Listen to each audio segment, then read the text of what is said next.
Welcome into the install with Greg Cosell of NFL Films. Greg and I were just going back and forth about training camp for the Titans because Greg will be in town next week when the Seattle Seahawks come to Nashville, get a little joint camp work in ahead of their preseason game. Greg, I was told today that the Seahawks haven't done joint camp practices since 1989, and I could not Wow. believe that not just Pete Carroll, but many Seahawks coaches before him have just said, no, we're good on that whole experience. And you know what's interesting? It's interesting that in the preseason, normally teams don't travel like that.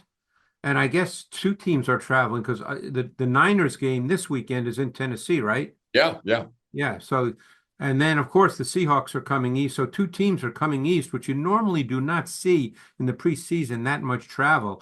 But obviously it worked out. And the nice thing about those joint practices is they become more important than the actual game because that's where teams actually play their guys. They really work at it. And you just hope no one gets injured. Obviously, no one gets injured at all. But if someone does that, it's not significant. But no, I'm really looking forward to seeing that. Seattle's actually an interesting team, but obviously we'll be talking a little more about the Titans. Well, certainly both teams have kind of interesting trajectories, and we'll save that for when you're in town next week. But there is a few notes here, Greg, from Titans camp. One, their starting right guard, Sadiq Charles, just retired yesterday.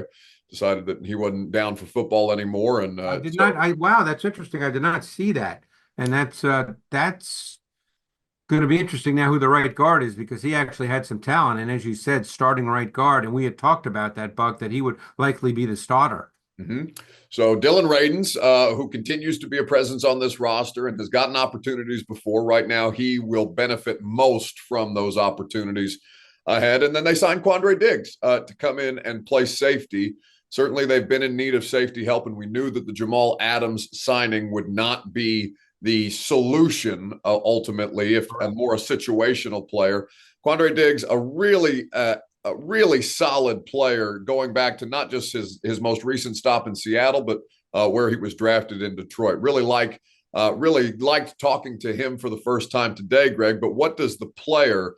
Yeah, What stands out about the player? really good player. I mean, he's essentially been for the last 4 years, and I don't think he's missed a game in 4 years, if memory serves me correctly. But he's essentially been a post safety, although he last year they played a lot more split safety, so he did play that. He also played down in the box at times. So he's a multi-dimensional safety, but he's really good playing on the back end. And they probably needed that because even though Amani Hooker's a good player, a real savvy, smart player, he's not the high level athlete that you feel comfortable snap after snap with him being a post safety. So Diggs is a really good signing. He'll start for sure. And now they have a solid safety tandem in Diggs and Hooker. And you know, the other key thing, and you never know, it's football, but he's been a very durable player. So hopefully that continues. He's obviously getting a little older. You know, some might remember he came out of Texas and he was a slot corner, and he was a slot corner for his first couple of years in the league with the Detroit Lions before he made the move to Seattle, became a safety, and has been a very, very good one.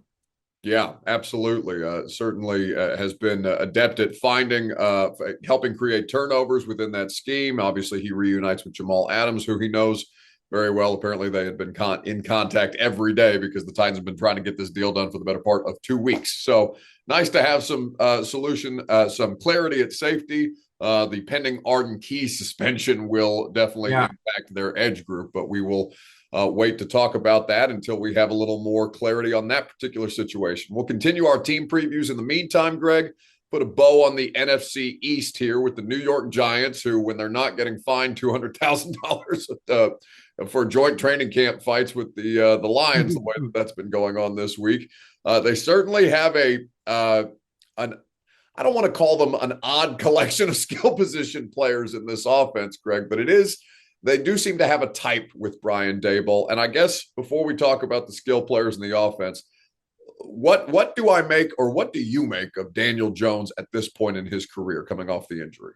Um, I think that's a hard question to answer, and I would say that Jones has been overall not what I would have expected. I didn't think, even though he was, I think, the sixth pick in the draft, and I think he was in the draft that was in Nashville because I remember being there. That's Um, correct. So, I thought he'd be a solid NFL quarterback. And when he's played, he's had moments. I mean, 2 years ago when they made the playoffs, he had a stretch later in the season where he played well. And then, of course, last year he got hurt, and the O-line last year, even prior to him getting hurt, was so poor. So in some ways, the book's still out. And when I say the book's still out, I don't mean the book's out on whether he's a top five quarterback in the league. That's not going to happen. But the book's out as to whether he could, with a solid O-line and some weapons, be a solid starting quarterback. That's where the book's out. And it's interesting. They've really addressed the last couple of years their wide receiver position, Buck. So, again, the O-line has to be good. And really it has not been, and we don't know what it's going to be when you look at their depth chart right now, and that could change obviously between now and week one. There's a lot of uncertainty there, to be honest. So we just don't know the answer to that. But over the last 3 years in the draft, I mean, they've drafted Wan'Dale Robinson, they drafted Jalen Hyatt, they've drafted Malik Neighbors. I guess they like SEC receivers, and there's nothing wrong with liking SEC receivers, I guess. So, they certainly have shored up that position. They're counting on Hyatt to take a huge leap from his rookie season. We all remember him at Tennessee running by people. Hopefully, he can be that vertical dimension that at least allows them to gain clearance for routes underneath. At the very least, that's what you want a vertical dimension to be. You also obviously want him to catch balls vertically. And Malik Neighbors is a complete receiver. So if their O-line can hold up, then I think at least Jones has a chance. And then we can find out if he can play. And again, it's not a matter of being top five, but it's just a matter of executing the offense. Yeah. On the opposite side of the ball, a familiar face calling the defense in New York, Shane Bowen, who was Yeah. here for many years under Mike Vrabel. Defense for the Giants, they have had certainly more than just solid moments, and Dexter Lawrence is such a huge part, no pun intended, of what they do. His his progression from what he was when he was drafted, Greg, to what he's now become, one of these not just one of these big body slob bull rush type players. He's got some finesse to him as well, but obviously the base of his game is predicated off power. He's no Devondre Sweat. No, I had him on the radio show today, Greg, for the first time. To old Big T Sweat, we had to get the appropriate size chair for a man that size. Kirby Yeah. had to find some reinforced steel. He's probably not the guy you want to sit next to on an airplane. No, and No. certainly not. Nor would I want to block him based on Lloyd Cushenberry's experience. But in Lawrence, what kind of defines him as a player? I mean, you could make the argument, and again, I can't think of every single D tackle in the league, and obviously Aaron Donald retired, but Dexter Lawrence could arguably be the best defensive tackle in the NFL. He's right at that level. We talked about Jeffrey Simmons last week being in the top 3 or 4. Lawrence is just a bigger man. And Lawrence has incredibly light feet for a man that size. But he is a terrific player. They made a really good, I guess it was a trade, was it not, for Brian Burns? Yep. And Brian Burns is a really good edge player. And obviously, they felt they really needed that because he's someone you must account for, particularly on third down. He can rush the quarterback, and you can move him around as well, if indeed that's what Shane Bowen wants to do. We did see him move Harold Landry around at times when he was in Nashville. And they have some other really good. This defense has a chance to be pretty good because now someone like Tavon Thibodeau, who's not a great pure pass rusher, I went through all his tape last year, obviously, but I looked at all his sacks in particular. Only 1 or 2 of them were actually sacks where he beat somebody. The others are kind of ancillary sacks, cleanup sacks. They count, but I mean, people might say, oh, he had 11.5 sacks. He's a great pass rusher. He's a good pass rusher, not a great one. Now, can he improve? We'll see. But they've got 2 really good linebackers, too. Okareki's really a solid player. And an overlooked player from a year ago who had a really nice year for them is Micah McFadden, Yeah. from your alma mater, I believe, IU. Correct. And he had a really solid season for them last year. The secondary, Obviously Deontay Banks, he'll continue to improve. He's got all the traits you want in an outside corner. I think Drew Phillips, another SEC player, Kentucky, he's got a chance to be their slot, and I think he has traits to do that. The key question is who's going to play corner opposite Banks. I think they've got to get through training camp to figure that out. I really like Tyler Nubin, who they drafted in the second round from Minnesota. I thought he was arguably the best safety prospect in the draft. So Shane Bowen's got some tools to work with here, and this could be a good defense. It's kind of under the radar because obviously the focus is Daniel Jones. Yeah. So we've got to condense here because the season is right around the corner. So instead of going team by team the rest of the way, we're going to go quickly through the NFC South before we continue our team previews. And by the time we get to week one between the Raiders and the Ravens and the Chiefs, we'll have done all of the 8 divisions in the NFL. The Bucks did win the NFC South last year, Greg. It was a bit of a surprise, I think, to a lot of people, preseason pundits and whatnot. Certainly not overwhelming in expertise. And the way that Baker Mayfield worked with Dave Canales, who remains in the NFC South just as a head coach for the Carolina Panthers this year, the impact of Canales, not just on Baker Mayfield, but going back to his work with Geno Smith as well in the Seattle Seahawks. I don't know. Have you had any interaction with him or do you know him at all, Greg? I do not, but it's funny you say that because I just finished watching like 6 games of Baker Mayfield. So Canales did a really good job. I mean, I thought he did a really good job in terms of route spacing, against zone coverage, really presenting throws for Baker, who I thought played really at a professionally high level.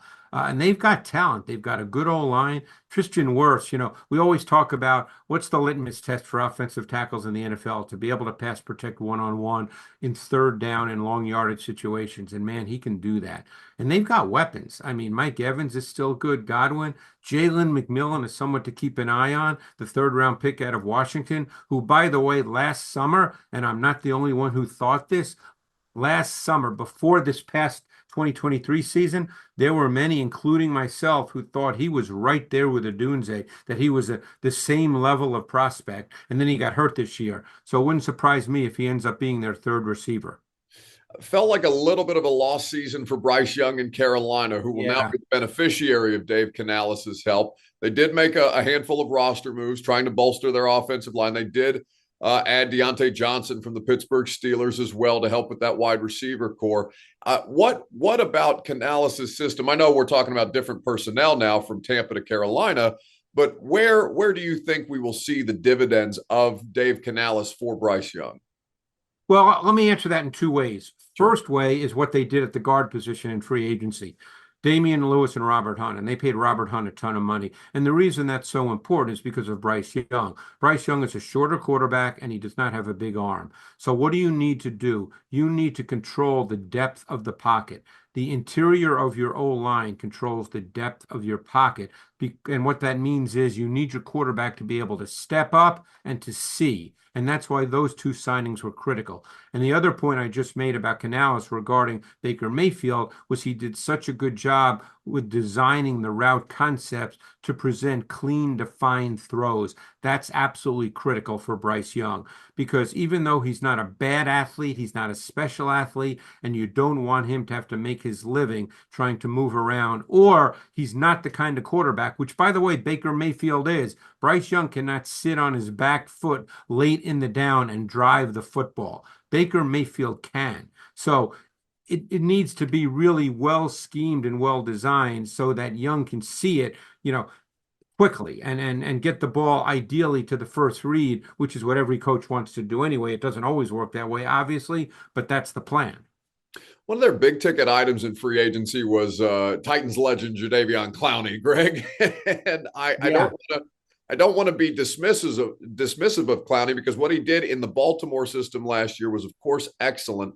But I'm just so curious to see how the rest of it. I'm just fascinated by Clowney's career generally, but how he's going to adapt to what they have in Carolina right now, because there's going to be a lot more onus on him to be the kind of player that everybody thought he was as a number 1 overall pick when that's not really who he's been throughout the course of his career. No, but he did clearly have his best year a year ago as a pass rusher. Sure. He looked really good last year as a pass rusher. The tape tells you that. So obviously they're counting on him to be able to rush one-on-one on the outside, and at times he does get moved around. But if he can play the way he did a year ago, then they've got themselves a quality edge pass rusher. It's the same D coordinator that was there a year ago. I think they've got some pretty solid players. I mean, Derek Brown just signed a big deal. He's really good. He's one of those D tackles that probably doesn't get talked about. A name I probably had forgotten when we were talking about Dexter Lawrence. But he's a really good player. The question is, through the rest of their defense. They signed Josie Jewell from Denver. They signed DJ Wonnum, who'll probably start the year on PUP because of an injury, but he's actually a pretty good player. He came from Minnesota. J.C. Horn needs to stay on the field. He's really gifted. He's just been hurt so much. In Atlanta, Kirk Cousins obviously is now the quarterback, though Michael Penix is there as well. Sounds like Kirk is going to be available for the start of the season there in the NFC South. And with a new head coach, a new offensive play caller, a new defensive coordinator as well, a lot of changing parts in Atlanta, but so many interesting skill position players there, Greg. What I guess is your biggest question about the Atlanta Falcons as they get ready to start this new era? Well, it'll be the Rams offense because Liam Cohen is the OC, came from the Rams. We know he was in Kentucky for a couple of years, but it'll be actually Zach Robinson's the OC. Excuse me, Zach Robinson is the OC there, and Zach Robinson came from the Rams, so it'll be the Rams. It'll be the Rams offense, and that's a good offense. It's a good offense for Bijan Robinson, who will be their feature back for sure. It'll be a lot of outside zone. Robinson can do anything. The big question to me offensively will be the use and deployment of Kyle Pitts. I was just going to ask. I have no idea what to make of him. I know. I mean, super talented kid, big, can run, been injured a lot, but how they use him within the context of their offense, I think we don't know the answer to that right now.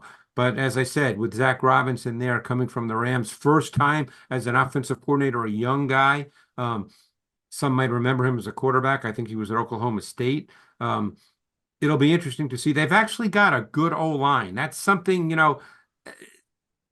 that's a really good start. They've got a really good O-line. Ryan Nielsen goes from Atlanta to Jacksonville. So now he's in the AFC South, the defensive coordinator there, who was able to put together a pretty decent year after Grady Jarrett went down in that Titans-Falcons game. The safety help that they added last year seemed to make a world of difference. And Calais Campbell is an ageless wonder at this point. I know he's no longer in Atlanta, but the NFC South and the inability to find great pass rushers at this point, Greg, is something that is kind of a fascination to me because I don't know who the best pass rusher in the NFC South is right now if it's not Jadeveon Clowney. That's a great point. You look at those teams. I mean, who can rush the quarterback here as just a pure pass rusher? I mean, in New Orleans, you still have Cam Jordan. He's later in his career, obviously. I was going to say, but how much longer can it be Cam Jordan, Greg? No, that's why I was saying. I mean, he's later in his career. Yeah. There may not be that one guy who's a great, outside pass rusher. So yeah, that's a great point. But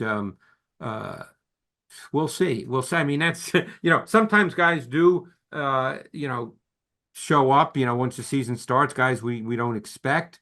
But just continuing with the Falcons for a sec, they're kind of an intriguing team. I mean, because look, Kirk Cousins is a very professional quarterback, and their offense is going to be pretty good, I think.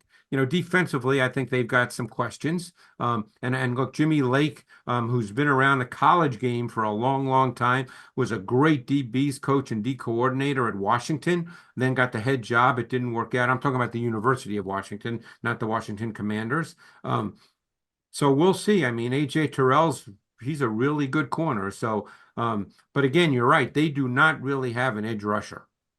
We'll wrap with New Orleans, who again returns Derek Carr at quarterback. And they do have Dennis Allen, who continues on as their head coach. Clint Kubiak's the OC and Joe Woods the DC. Greg, if I'm a Saints fan, what is my reason for optimism? Because their offensive line already took a hit with Ryan Ramczyk going down. I know they drafted Talisi Fuaga with their first round pick this year. But as I look at their roster in particular, I don't know what to make of the New Orleans Saints at this point in their life cycle. Yeah, I mean, I think offensively, there's still some questions. Derek Carr, and I watched a lot of Derek Carr this summer because, he's one of those guys that I've always struggled a bit to get a good feel for how I feel about him, when I watch his tape, because he's definitely a professional quarterback. You can line up and play with Derek Carr. They were really, really good a year ago in the play action pass game. And obviously Clint Kubiak wasn't there, but that's his background. He's sort of from the Kubiak school, obviously, that's his name, the Shanahan school. I think you'll see a lot of play action. As I said, Carr was really good in under center play action a year ago. He's comfortable turning his back to the defense. I think is Ramczyk out for the year? It sounds like it. They've already shut him down. I know they can't put him on injured reserve yet, but it sounds like the plan is to have him start the year there. Yeah, so I mean they'll move Trevor Penning, who I think they essentially drafted to be their left tackle. I think they'll move him to right tackle because I think they want Fuaga to play left tackle. But we'll see how that goes. Again, those are question marks. Defensively, they're always good under Dennis Allen. Their third down defense is one of the best in the league. It's been for years. I talk to offensive coaches. They always mention Dennis Allen as a guy that's really difficult to play against on third down. So he does a lot of things. Demario Davis is the ageless wonder. They're good at linebacker. They've got Werner. They signed Willie Gay. They're still solid in the secondary. No, I mean, this defense will be solid. It may not be dominating. I mean, I don't think, look, the league is not about winning games 13-10 anymore, but this is a good defense. Well, when we get together next, Greg will be in town. Seahawks will be in town. We'll have joint camp. We'll have a lot of exciting stuff. Greg, I'm looking forward to having quarterback Will Levis on the radio show. I think we may be able to do some cool stuff with you and him as well. So looking forward to all of those things, and always good to have you in person, my man. Thanks for doing this. Yeah, looking forward to it, Buck. We'll hang out a bit, have some fun. Always have fun when Greg Cosell is in town. It's not all business all the time with Greg. We get a little fun every once in a while. Thank you, buddy. Thanks, Buck.